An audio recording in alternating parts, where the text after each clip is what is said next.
Why would Trump cancel support for groups in Syria back in 2017 and then do this 180 now?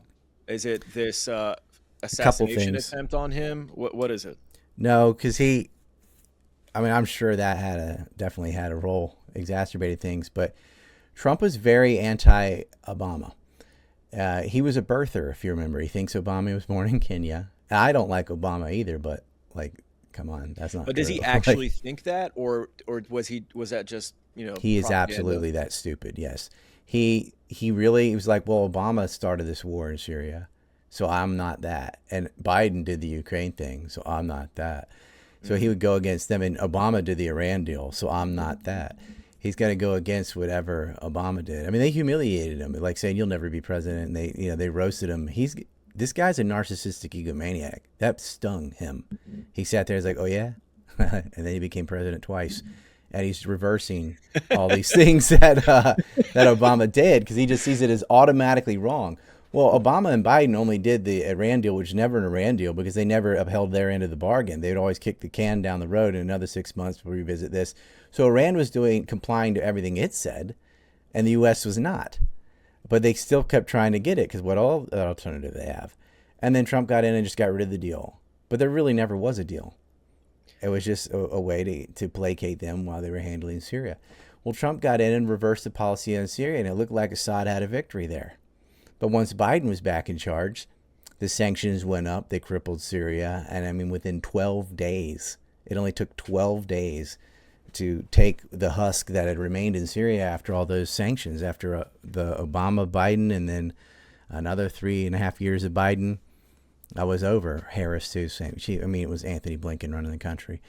But Trump was a New Yorker that lived through 9/11, and he didn't understand why we're giving money and guns to Al Qaeda. But someone's given him the script now because he called Giuliani a great, handsome guy and lifted sanctions and normalized relations with Syria. He's got his Gulf Arab buddies that support all this shit. We'll buy a bunch of F-35s and gear, and he can be like, oh, look what I did. I sold $100 billion worth of stuff to these Yeah. towel heads or whatever, and look at me. I'm making deals. I'm the money guy. I'm the deal guy. Art of the deal, aren't I? Pat, please tell me. Please tell me I'm smart man or whatever. Like, he's such a narcissist. Yeah. And meanwhile, these are the people that were, actually sponsoring terrorism all over the world. And he did some window dressing stuff last time where he just declared the Stolen Heights as part of Israel, Golan Heights. He Yeah. also he moved the U.S. Embassy into Jerusalem, which is not moving the capital, but it is moving the U.S. Embassy to Jerusalem. And, continued to give them billions of dollars in weapons, and didn't matter what they did. It got worse under Genocide Joe, where he just let them carpet bomb civilians and never, they even like condemn it. Where are the UN like non-binding resolutions saying stop murdering civilians? Nope. They give standing ovations to Satan Yahoo instead. So I'm just making this very clear. This is not a party thing. Both parties were in line with this script. Right. No matter It's who won, genocide light or this was genocide gonna. premium, right? What was gay genocide or just genocide?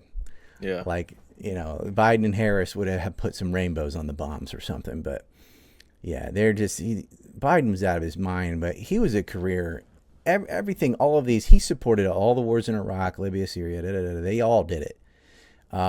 Trump was a little skeptical about Iraq because he wasn't a politician yet. And he kind of did both in Syria because he did fire some cruise missiles there twice. But then eventually, after talking to Putin, he cut aid to the rebels. Because he just saw it as like, we don't even know who they are. It was too complicated for him. But Trump seems to go wherever power and money is. And so while Russia was supporting Syria, that was the more powerful side.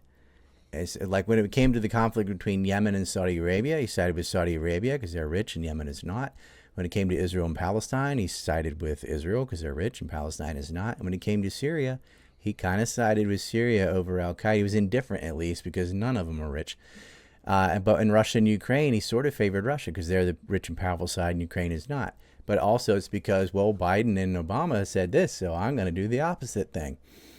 But he isn't able to in that war either because he doesn't understand foreign policy at all or how that war began. His negotiators are his like golf buddies in real estate. They don't know anything. Like, why is Steve Witkoff there?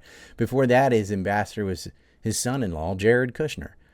And he even put his convicted felon father in the administration this time, Charles Kushner, going around setting up honey traps on his own brother-in-law. And I'm sure you heard that whole story. But this is what we have. We have, like, if you look at Hegseth, Bondi, Kash Patel, like, these are not intelligent people.